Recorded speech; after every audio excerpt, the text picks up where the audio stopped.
Cookery சேனலை பார்த்து யார் வேணாலும் சமையல் பண்ணலாம். ஆனா சுவையான சமையல் பண்றது எப்படி? நான் இதயம் நல்லெண்ணெயில சமையல் பண்றேன். ஆஹா ஓஹோன்னு பாராட்டுறாங்க. நீங்களும் இதயம் நல்லெண்ணெயில சமையல் பண்ணுங்க, பாராட்ட வாங்குங்க. தினம் தோறும் வாங்குவே இதயம் இதயம். இந்திய அரசியல் அமைப்பு சட்டம் ஏற்கப்பட்டு 75 ஆண்டுகள் ஆவதை கொண்டாடும் விதமாக அரசியல் அமைப்பு தின சிறப்பு விவாதம் பார்லிமெண்ட் குளிர்கால கூட்டத்தொடரில் 2 நாட்கள் நடக்கிறது. லோக்சபாவில் விவாதத்தை மத்திய பாதுகாப்பு அமைச்சர் ராஜ்நாத் சிங் தொடங்கி வைத்தார்.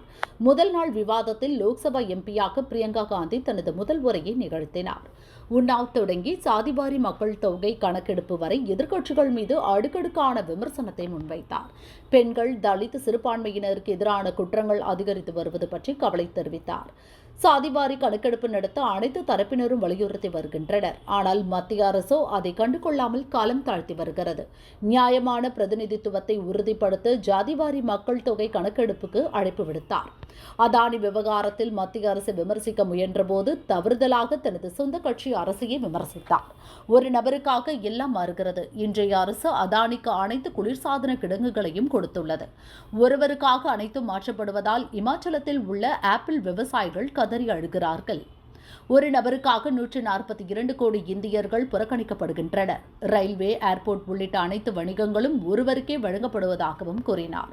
ஹிமாச்சல பிரதேசத்தில் ஆப்பிள் விவசாயிகளின் மோசமான நிலைக்கு தனது சொந்த கட்சியின் அரசையே பிரியங்கா கவனக்குறைவாக குற்றம் சாட்டி பேசியது லோக்சபாவில் சலசலப்பை ஏற்படுத்தியது. பிரியங்காவின் பேச்சை பாஜக விமர்சித்துள்ளது.